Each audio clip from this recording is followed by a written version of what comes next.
جوزها جوازه اي حد يتمناها، مش شيماء بس، مش شيماء بس، اي حد، اي عائله.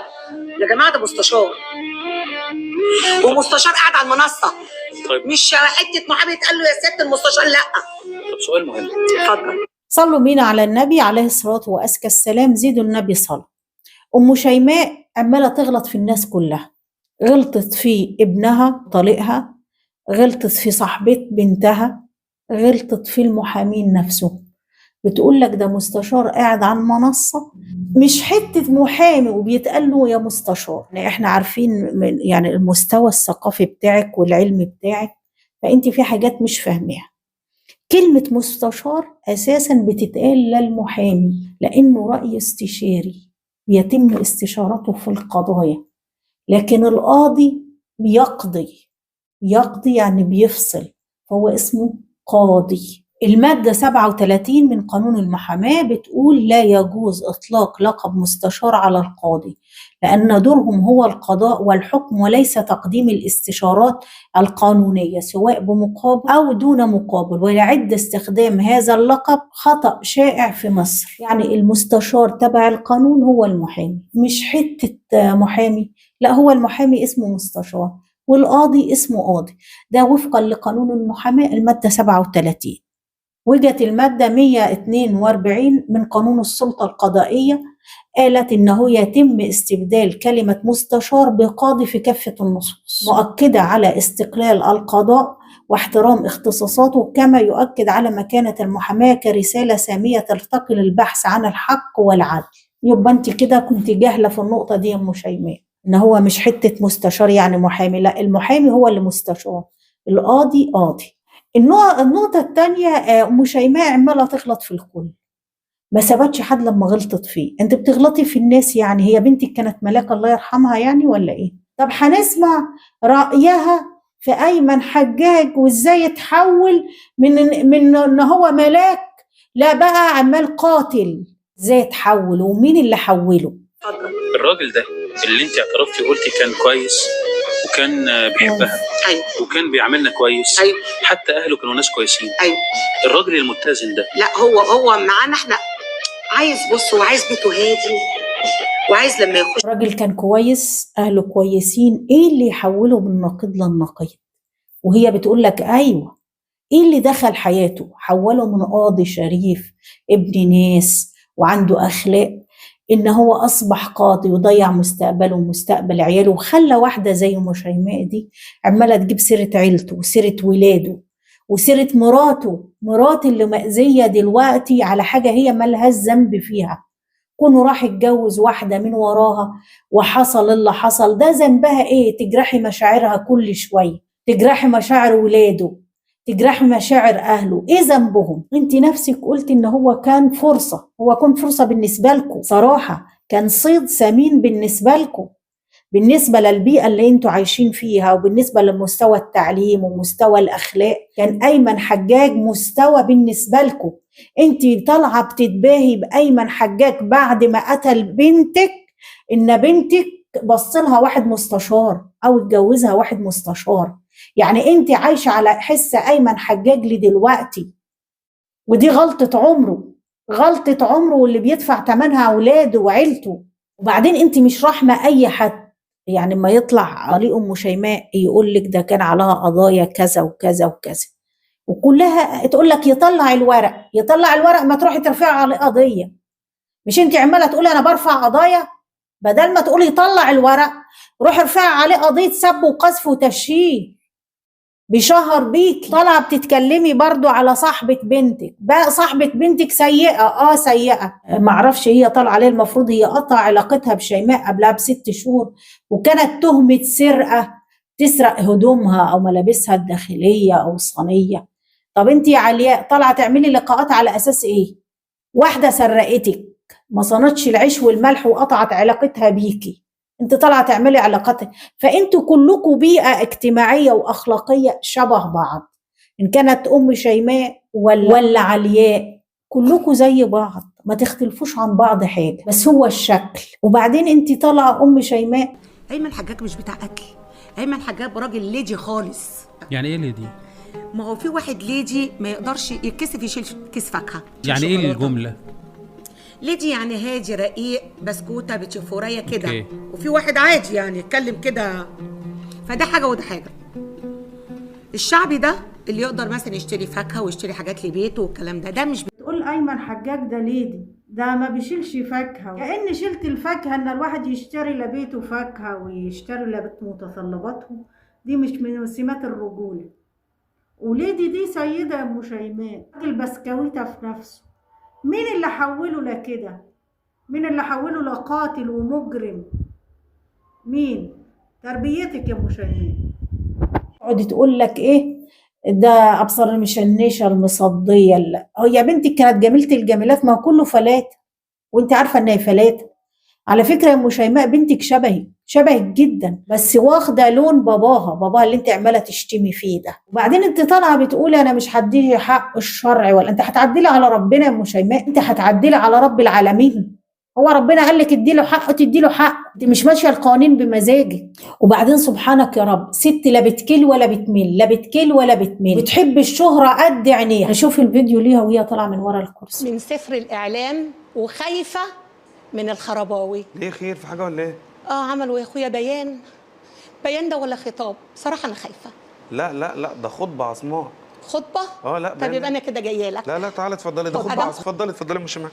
ادام خطبه انا اجي لك يا استاذ فتحي. ازاي حضرتك عامله ايه؟ ام شيماء بتمثل، بتحب التمثيل، بتحب الشهره. الام اللي بتربي، الام اللي بتعرف الصح والغلط، الحرام والحلال. انت كان دورك فين في الحدوته بتاعت بنتك دي؟ يعني انت المفروض انت مربياها وهي كانت قاعده معاكي حسب كلامك. كان فين التربيه اللي تعرفها الحرام والحلال والعيب؟ عيب تتجوز واحد من ورا مراته، عيب تبتز حد، مش عرفتيها ده ان ده حرام ليه؟ ولا هو اللي يجي منهم احسن منهم؟ يعني انت المفروض تربيه وكانت قاعده معاكي. انت سبب رئيسي يا ام شيماء في اللي حصل لبنتك، لان انت كنت ربيتيها على الصح. المفروض عرفتي بنتك ايه المفروض يتعمل وايه المفروض ما يتعملش. ما تتجوزش واحد من ورا مراته، هي مش ناقصه ايد ولا رجل. هي بتقول ان انت مربياها على العز والالمازات والسلوتيرات فلوس بتجيبي فلوس يعني، لكن فين التربيه؟ كنت المفروض تعلمها ان هو ما تبتزش حد. لقيته واحد شرير وواحد حرامي، بس انت بتقولي هو كان كويس وهو اتحول بعد جواز بنتي. او واحد بيبتز ناس. تاكل لقمه في بيته ليه؟ وانت زي ما انت بتقولي مربياها صح، وانت عماله تقول انا ب100 راجل وانا راجل مين اللي انت ب100 راجل؟ هي انت ب100 ذكر وليس رجل. الراجل الصح يفصل صح. يعني هي اكتشفت انه لقمته حرام، ما تاكلش في بيته لقمه، تتطلق في هدوء، تقول الحمد لله ان انا نجيت انا وبنتي. لكن انت بتقولي هتطلع باي حاجه منه، يجيب لها مزرعه. ده راجل موظف طلع نزل، راجل مستشار راتبه محدود، يجيب لها مزرعه زي دي كلها هديه ليه؟ عشان يشتري رضاها. بنتك اللي انت بتقولي عليها تربيتك علمتها الطمع والجشع، وفي الاخر انت سبب رئيسي في اللي حصل لها، لان كل كلامك عن الماده والبرستيج.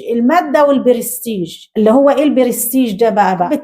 الله يرحمها، وانتوا تكوشوا على كل حاجه، تاخدوا فلوس وبرستيج. ما هي دي الحاجه اللي كانت ناقصاكم. وطالعه تتكلمي ماليه القنوات، كل ما نفتح حنفيه نلاقيكي، نفتح دولاب نلاقيكي، نفتح الباب نلاقيكي، نبص حاجه وقعت مننا نلاقيكي طالعه لنا من على الارض. بتقولي ايه ده كله؟ كل الكلام بيدين بنتك بطريقه غير مباشره. كل الجو حوالين بنتك كان ملوث. انتي، ابوها، اخوها، صاحبتها علياء، كل الناس دول حولوا، بالاضافه لبنتك رحمه الله عليها، كل دول كانوا لين ايمن حجاج حولوه من بني ادم قاضي ملتزم كويس ابن ناس محترم قاتل مرمي في السجن، ضيع مستقبله ومستقبل عيلته. ما تعرفش ده تعرض لايه. ممكن يكون في الاخر هو مظلوم، يجيب سلاسل يسلسلها، يقول لك خايف لا تهرب.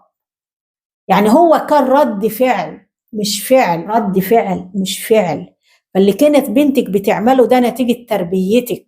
انت بتأذي في بنتك ليه دلوقتي؟ لا، جانا بنت صغيرة مسكينة ان هي بنت شيماء، ان انت اتولدت في عيله مش فاهمه في الاصول ولا في الدين ولا في الصح ولا في الغلط، كل اللي يهمها انها تظهر، عايزه تمثل. وبعدين انتوا شفتوا الفيديو اهو، دفع الناس تتكلم عنها. وبعدين ده ايمن حجاج في لقاء ليكي وانت في المحكمه، وبيقول لام شيماء انت ليكي 7 سنين ما بتدخلوش بيتها ولا هي بتروح عندك. ايه السبب يا ام شيماء؟ ايه السبب؟ وسمعت لك لقاء بتقولي ان انت ما بتروحيش التراب لها كتير، يعني يمكن من ايام ما الحكم طلع. ايه السبب مش بتروحي لبنتك؟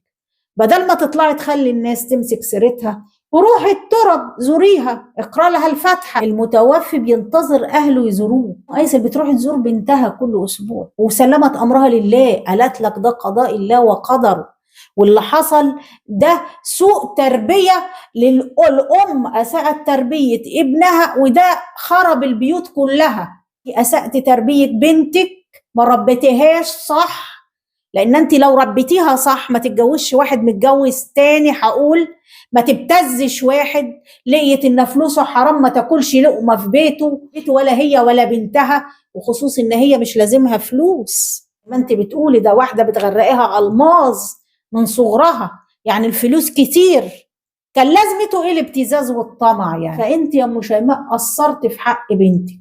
وبعدين ما شاء الله الباور عندك عالي، الباور عالي، ما بتهديش خالص. في ايه؟ وكل شويه انا سيده اعمال، انا سيده. كنا شفنا الاعمال دي يا ماما، ورينا الاعمال اللي انت بتقوليها دي. سيده اعمال في ايه؟ هو انت لو سيده اعمال انت غرقانه في العز زي ما انت بتقولي، كانت بنتك تمسك ورق على المستشار لحد ما هو يخلص عليها؟ لا، في حلقه مفقوده يا ام شيماء. وبعدين انت يا ام شيماء معتمده على ان اهل المستشار مش بيطلعوا ولا حد هيرد عليكي. مراته ست محترمه ان هي سامعه الكلام ده وما بتردش، واهله قادرين يردوا وقادرين يطلعوا صور وفيديوهات، بس هم مكانتهم وتربيتهم تمنعهم. بس ربنا هيسخر ناس ترد عليك يا ام شيماء. انا ما تعاطفتش مع بنتك، هي ظلمت نفسها وظلمت الراجل اللي كانت متجوزاه، الله يرحمهم هما الاتنين. وانت بدل ما الناس تترحم على بنتك ابتدت تفكر ليه عملت كده، وايه السبب، وايه المستوى اللي كانت عايشة فيه قبل ما تعرف ايمن حجاج. وطلعت تتكلمي عن ام علياء وابصر مين اللي كان تحت السرير، الفكهاني والسباك. انت مش عارفة ان ده خوض في اعراض؟ طب ما هترفع عليكي قضية. انتوا كلكم بتخوضوا في اعراض بعض عادي كده، عادي. انتوا كل العيلة كده، يعني جوزك يقول عليكي كلام، جوزك او طليقك، ابو ابنك، ابو شيماء اللي شيماء طالعه شبهه، ان انت اللي انت بتتباهي بجمالها. على فكره علياء وشيماء شبه بعض، بس شيماء فاتحه لونها فاتح شويه عنها، دققتي في التفاصيل هتلاقيهم شبه قريب. علياء مش وحشه يعني، وعماله تعيري ده بخلقته، ده صنع الله، خلقه ربنا. هو انت كامله الاوصاف. وبعدين والله في سؤال محيرني يا ام شيماء، حواجبك، ما تزعليش مني معلش، هو حواجب دي انت عامله فيها ايه؟ انا عماله ابص واجيب بنتي تبص هي عامله في حواجبها ايه، فقالت لي عامله مايكرو. طب ليه يا ام شيماء؟ انت مش حزينه على بنتك؟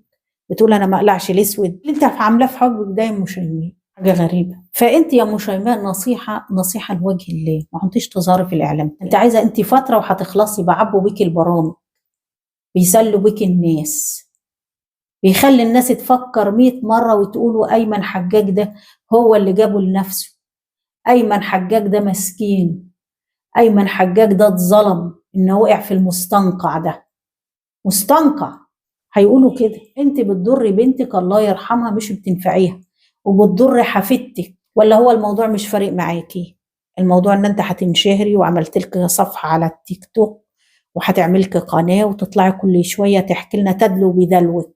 في الاخر بقول لك لو عايزه تشهري وتعملي قنوات اعملي اللي انت عايزاه، بس ابعدي عن البنت، على بنتك اللي ماتت الله يرحمها. كفايه كفايه، لان الغلط في التربيه، الغلط في التربيه تاني تاسسيها صح، عشان لما تواجه مشكله في حياتها تعرف ان ربنا موجود وربنا بيحاسب، مش تبتز وتطلب الثمن. يعني واحد بيبتز ناس يعني مش شبعان، يعني مش عنده اللي يكفيه، او طماع، وده راجع لايه؟ لحرمان.